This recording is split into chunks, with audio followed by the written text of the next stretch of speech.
John. Today I'm going to show you a skill that I've been using for probably 35 years or more. This is called the Memory Palace.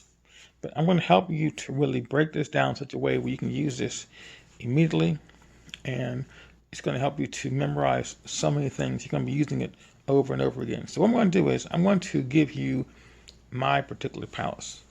I'm going to show you how I do this, but I'm going to give you my palace so we can kind of work together, and you can use the same technique and build your own, but right now you're going to just use mine. Okay, the first component of the Memory Palace is that there are 4 rooms involved. Okay, so there are 4 rooms, and it's like when you walk into the house and you move around, you would see room after room. So in my particular example, this is a room or a house I lived in over 30 years ago. And so when I walked in, the first room I was in would be the living room. Okay. Then I walked into the dining room, moved into the kitchen, then moved upstairs into the bedroom. Okay. So I didn't use the bathroom.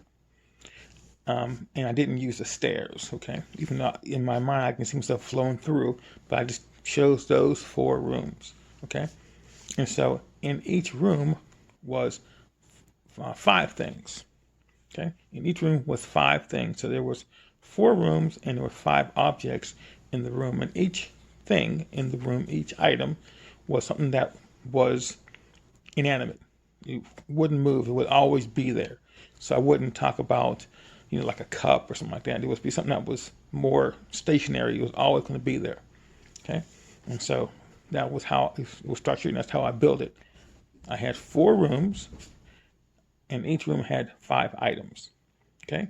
Now, these were the 5 items in the room that I built, and I'll give them to you. You can use this for just our, practicing together. So in the first room, I had a piano. There was a hanging plant.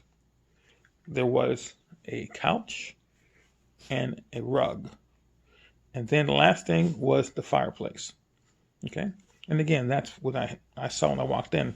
I saw the piano, I saw the hanging plant, I saw the couch, the rug, and then the fireplace.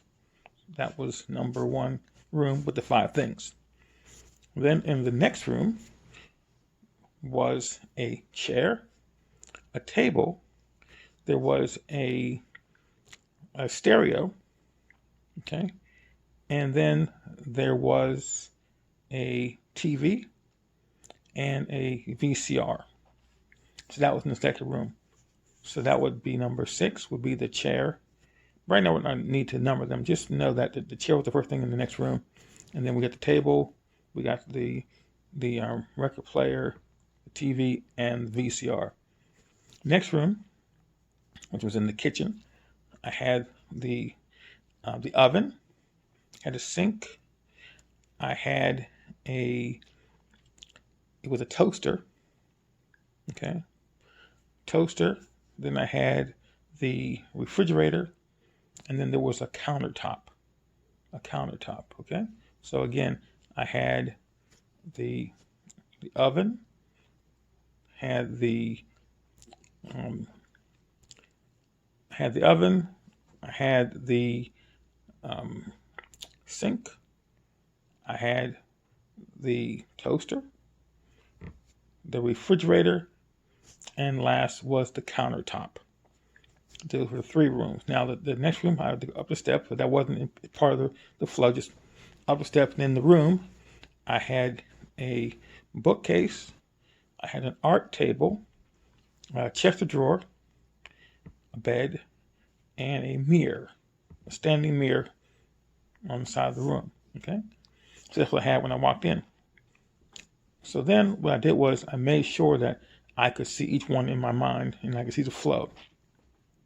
So the way this went was I started back at number 1, the first room, and I called the piano number 1, hanging plant number 2, and the couch number 3. So you can write this out. So what I want you to do is get a paper, a big paper, make 4 squares, and number the first one, room 1, number 2, up to 4. And then you could put an indicator for each number, 1 to 5, 6 to 10, 11 to 15, and then 16 to 20 for the next rooms as you go through. Okay, and so again, using my example just for now, you can use yours also after you learn this, but you want to start with the piano, number 1, hanging plant, number 2, couch, number 3, rug 4, fireplace 5. That's the first room. Number 6 would be the table. Number 7 would be the number 6 would be the chair. Number 7 would be the table. 8 would be the record player. 9 is the TV. 10 is the VCR. That's the second room coming through. Then we're going to be in the kitchen, which is going to have the oven, which is 11. The sink is 12. The toaster is 13. The my dog is running around here. 14 would be the refrigerator. 15 would be the countertop. Okay. Then we go into the bedroom. There is a bookcase, which is 16. Art table 17. Chest of drawers 18. 19 is the bed, and then 20 is the mirror, the standing mirror. Okay, so that's what you got all the way through. So what you want to do, again, you want to just see that in your mind, make pictures of it, and then be able to flow through it. And that's going to be the first part.